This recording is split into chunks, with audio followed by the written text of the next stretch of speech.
Hello and welcome to this video.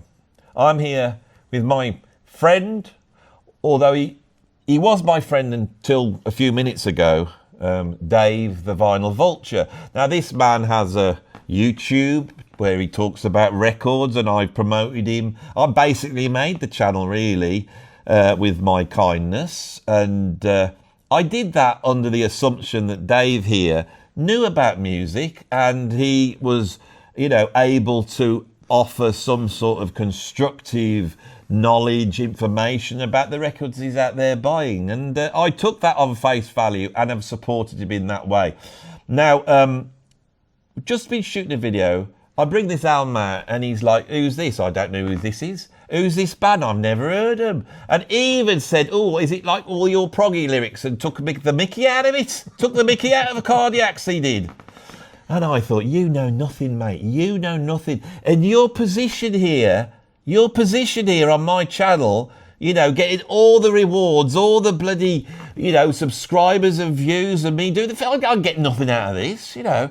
His position here is hanging by a thread, right? So this is pretty pressured because, and no one can really operate under this sort of situation.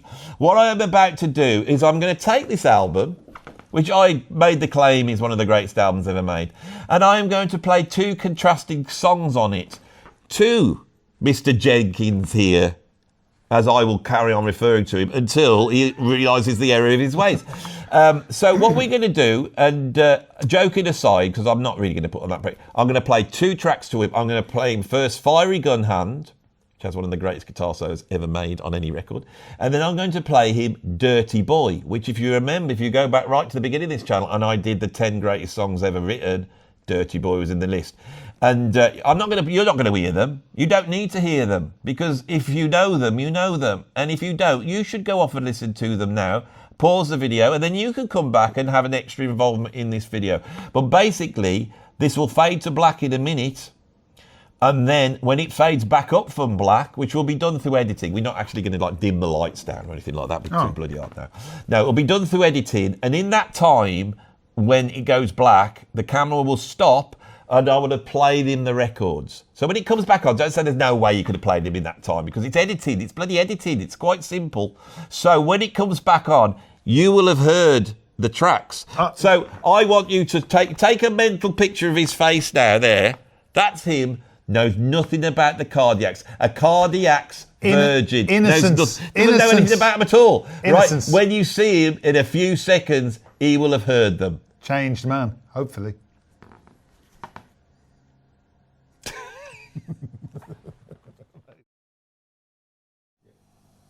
So now you are no longer a Cardiacs virgin. You've heard him.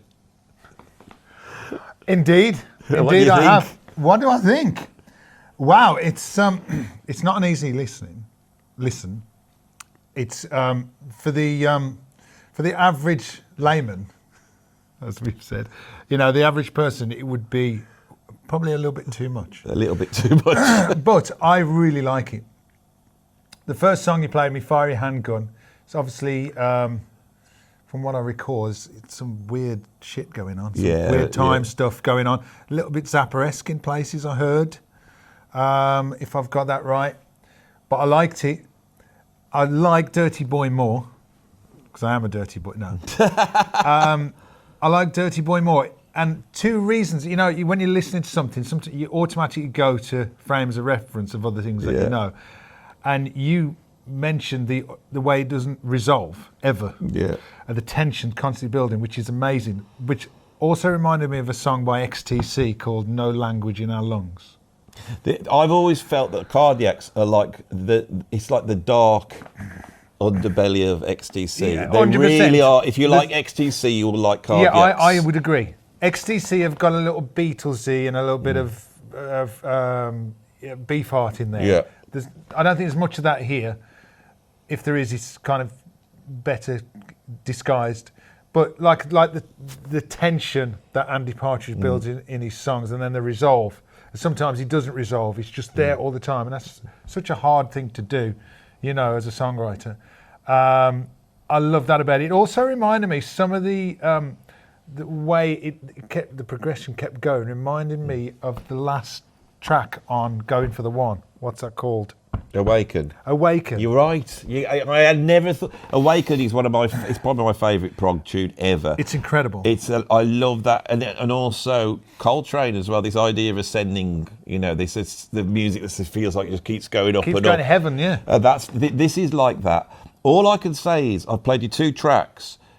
Those are only just those 2 tracks. So every single track on this album does something else. It's got its own universe. Yeah, I can hear that in just the 2. And then every single album they make is like that. And you're entering into a world which is so confusing and strange, and there's so much of it. It's like, it's just a really strange world. For me, they really are full out punk, very English punk, and they're full out prog. Well, there's 2 other references I got, which Rob mentioned Brett Anderson from Suede. Vocally, I can hear it now. He's mentioned it. It's like, oh yeah, because I was trying to think, where's that vocal coming from? I was thinking a little bit of Tom York, but this is before Tom York. Yeah, it's all before, because they're doing this back in the late 70s. Yeah. They have this sound right back. If you get the C-side, which is probably the first reasonably well-produced self-made album, they're making albums on cassettes, and when you go listen to that album, it sounds like that Britpop sound really grew out of this. And apparently, when they would do a gig, it would just be full of like famous comedians and musicians. I can imagine, yeah. And so they're so incredibly influential. They're so unknown and cult that this video will have an effect. The world of Cardiacs will, forums will be going, oh, Andy's done this video and he's played this guy. And you will do to them what you've done for me. No, exposure. Just some exposure, which is great because good music, whether it's still is happening now or happening in the past, should be discovered. I also heard a little bit of Public Image there in the first song. I don't know if I've got that. If you heard that at all, but and a little bit of Public the other big Image. influence on them is the Residents. Okay. You know the Residents? No, I'm not familiar with the Residents. Well, imagine this was a pop version of another band. Yeah, that's what the Residents sound like. Okay. This world is really strange because they make their own videos. It's a little bit like Devo. They're another band that are in this bracket, but obviously Residents. They started off as filmmakers, and nobody knows who they are. You know the band with the big eyes and the top hats. That's Residents. This is a whole area. There's so many bands in this area that I would love to know more about. I'm not a huge expert on Cardiacs. I'm still trying to get my head around this band. But, as soon as I heard them, they instantly, I knew at that point they were one of my favourite bands. I can hear elements of this. They could easily have turned into a pop song. Yeah. A hook or a kind of riff. So as songwriters, they're kind of far-reaching. They have that ability, and the fact that they're not doing it is quite appealing to me. Yeah. You get a band, and I go back to XTC again. They can write pop songs, but they choose not to. But they still got the melody and the interest because they know going all-out pop is just going to kill the music. Yeah. And they're not doing that. They're not sacrificing any of it. I haven't talked about the playing yet. The playing is very intense. It's a full-on guitar sound. If you like in-your-face guitars. There's no blues rock going on here. There's no Ernieing. No. There's none of that kind of bendy stuff. It's very angular and in your face. And I think people who like that kind of, is it late punk or is it new wave? That kind of angular sound. I'm thinking like Gang of Four, XTC, Public Image. I think this would appeal to them too. It's worth saying that even before they signed, they would make videos, and these videos are really strange, and they had a very strange image as well. It's equal to the music. This weird clown aesthetic, very weird and freaky. Tim Smith, he did a gig they did Guns after this album with Carver's Tarabi on guitar. He replaced John Paul. John Paul's like a friend of the channel. We know John, and Carver's has been on my channel as well. So and when they talk about Cardiacs, even though they were in the band, they talk about it like we do. It's like everyone's like, because Tim Smith is the genius. Tim had a stroke after one of the gigs, and it basically he was crippled and couldn't speak for the last, say, 10, 15 years of his life. He died a couple of years ago. Tragic. And so you had all this time when this band were going, and then suddenly they'd gone, and Tim was ill, and there was a long period where it was a really strange band to be into, because Tim Smith was alive, but he couldn't speak. And there's videos of him, you know, and they bring him out and he's getting awards. It's its own world. And of course, they said there is a myth that they are all run by this thing called the Alphabet Business Concern, that they're all puppets of this thing called the Alphabet Business, which is that there, yeah. And I noticed that, yeah. It's incredible. The albums are hard to get. You can get them, but they're very expensive. This is the only Cardiacs album I own, and this was sent to me by one of my viewers, and I'm so this is one of my most treasured records now, because this is such an incredible album, and it's such a beautiful it is package, nice. It is nice. You know? Yeah, it's lovely. I thought it was a modern kind of band and modern pressing, because and also if you hadn't have told me this was recorded in 1995, yeah, I would have thought this was. See, this has no relevance to what was happening at the time. No. You know, when I think of 1995, I think of Oasis, Paul Weller, Blur. It's got nothing to do, and it just sounds modern to me. Totally, have admitted it that they modelled their sound on Cardiacs. Yeah, there are songs by Blur which is them trying their hardest to sound like the Cardiacs. I don't think you could copy this. I think you either sound like this or you don't. Yeah. You know, you do what you do, and I think this is just natural to what he did. Like you're saying. So you're a fan now. I really like the two songs you play me. Yeah, I really like them. Yeah. Yeah. So they're worth an exploration. I think they're definitely worth an exploration. You'll be going down that rabbit hole. Well, Dave, thanks for coming and doing all these videos You're again. welcome. Thank you very much. Go and check his channel out. I don't know what we'll do. This will either appear in the one video or it'll be a standalone. I don't know. You'll sort it out. How long did that go on for? That's there, Rob. That's 8 minutes. 8 minutes plus 5 minutes. See, anyone else would put that as a normal video. I might put it as a normal video. Yeah, I do. I'll do that. All right. Like, subscribe, go and visit that. See you all. Bye-bye. Bye.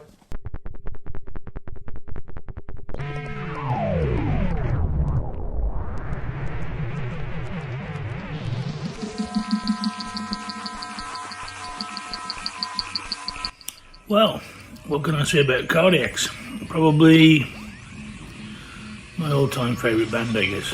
I first saw them playing Tarred and Feathered on a program called The Tube. I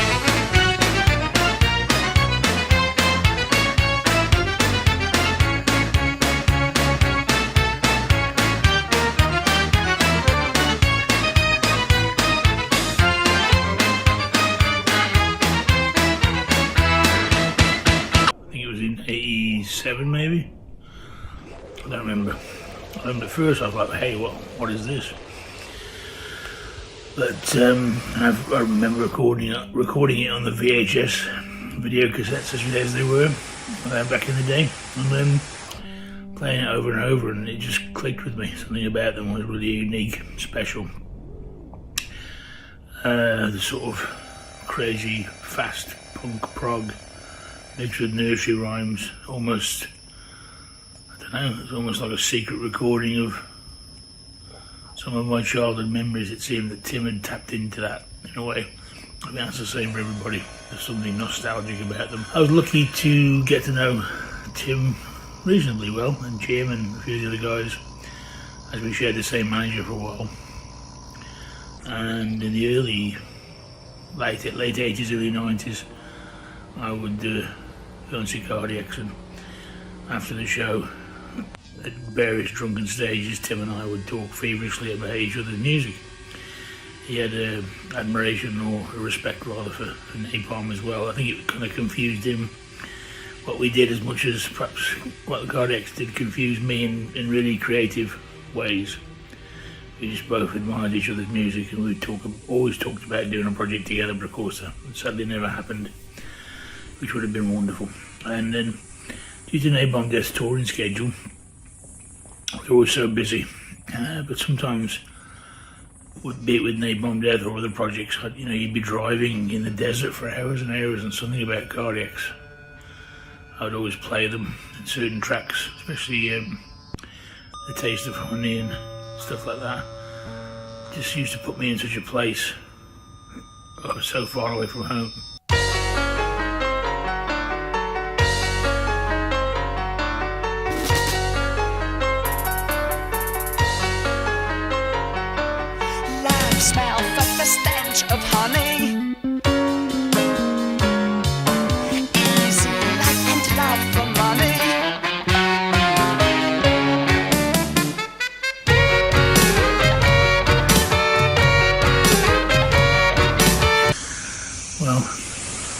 lovely to do that one day.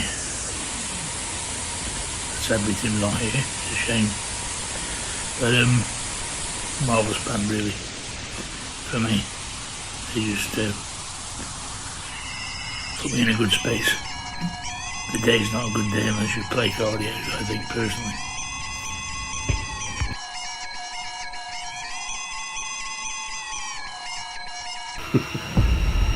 It's true. We keep love.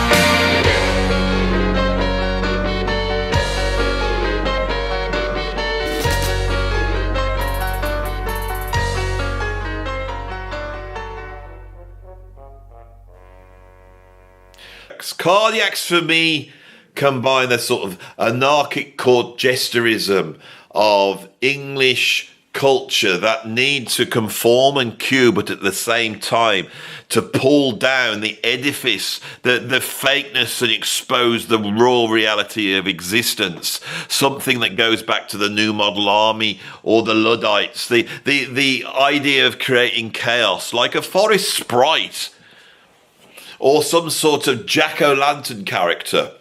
So I am very pleased to be able to present this, I would call it film, on Cardiacs.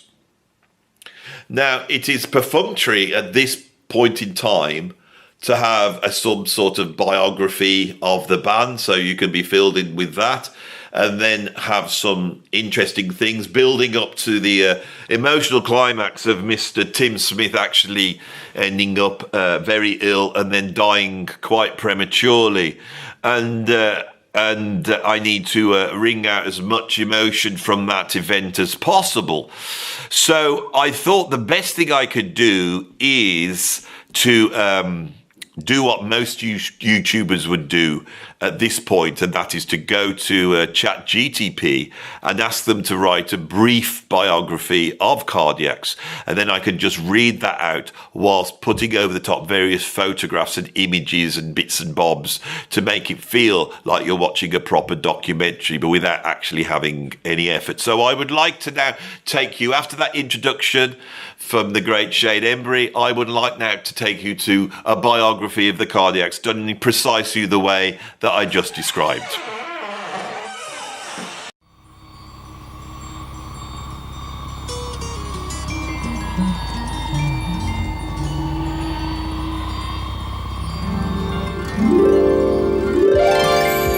Once upon a time, in the misty boroughs of Kingston upon Thames, there arose a most peculiar fellowship of musical alchemists known as Cardiacs. They did not weave ordinary songs, oh no.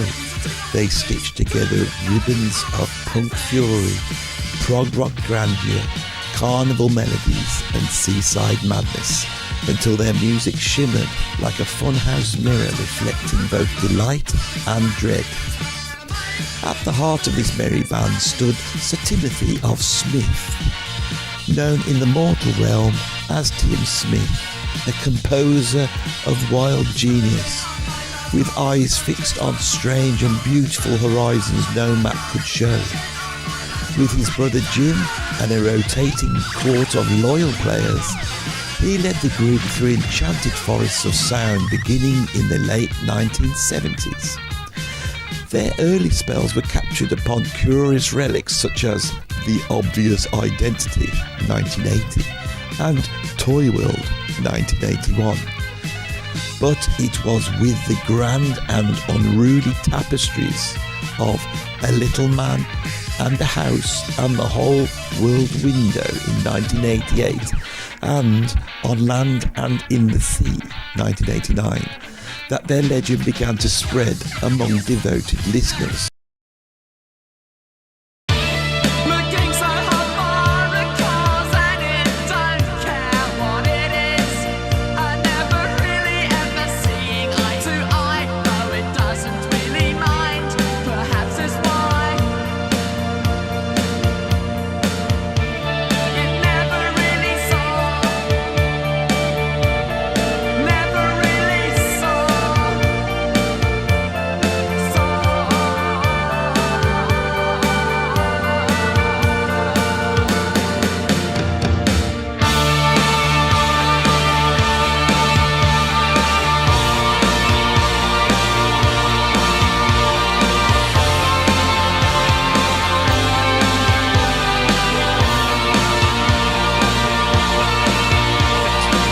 Felt as though they had discovered a secret kingdom hidden behind the radio dial. Later came the radiant and labyrinthine Heaven-Born and Ever Bright in 1992, and then the towering kaleidoscopic Sing to God in 1996, often whispered as their masterpiece, a double album vast as an ocean and just as deep. Yet Cardiacs were never courtiers to fashion. They were too strange for the throne of popular acclaim, too joyous for cynicism, too intricate for passing trends, and so they became a treasure kept by the faithful, adored fiercely, if not widely. But every fairy tale meets its shadow. In 2008, after a performance that would unknowingly be among his last, Tim Smith was struck by a sudden and grievous illness, a heart attack followed by a stroke. Although he survived, he was left with severe dystonia, a cruel enchantment that bound his once dancing body and stilled his public voice. For years he lived quietly, cared for by loved ones, while fans and fellow musicians held festivals and concerts in his honour, raising funds like villagers gathering lanterns to light the dark. And then, in the summer of 2020, as the world itself caught in a strange and sorrowful spell, Tim Smith passed away at the age of 59. His death was not the fall of a forgotten minstrel, but the solemn tolling of a great cathedral bell. Across the musical realms, artists spoke his name with reverence, for many had drawn courage from his fearless imagination. Yet fairy tales teach us this: enchantment does not perish with the enchanter. The songs of Cardiacs will still whirl and glitter, unpredictable, tender, thunderous, like a bright and unruly kingdom that refuses to fade. And somewhere in a place where melodies grow like wildflowers and oddness is a virtue, one imagines Tim Smith, baton raised, counting in a rhythm only he could hear.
Yeah, no, there was a lot of free rein given to sort of just do what I wanted to do, sort of thing. But it was a great process, and it was really it was a real happy time. You know, we were all having a laugh doing it. And then we'd have parties at the weekend where we'd just invite all our mates over and do loads of drugs. I heard Cardiacs when I was 16. A Little Man in a House and the Whole World Window came out, and I heard it, and it just, you know, it blew my mind. But the best way I can put it is it's I never knew that was the music that I needed until I heard it. It was like it accessed some part of me that I didn't know was there. But as soon as it did, it plugged into it. I realized this was it nourished me in a way that even stuff like Stray Cats and Iron Maiden hadn't. You know, there'd always been elements of, like, there's a particular bit in the Stray Cat song that had such a charge to it, and I couldn't believe it. And when I was a kid, it almost seemed to, you know, change the natures of the time. I just used to play this bit again and again. It wasn't until I heard Cardiacs where I realized all the music had this charge, and it seemed to be coming from somewhere like just completely otherworldly, and it seemed to really tie into dreams and the eternity and just the magical ideas. It had a sort of supernatural quality, Cardiacs. And hearing it, the more I found out about it over the next few months, I didn't become convinced that Tim and I were going to be friends exactly, but I knew there had to be some connection there, because this music affected me so incredibly deeply. It just seemed like this real world of, I called it, I wrote a little bit about this, and I called it like following the bent path.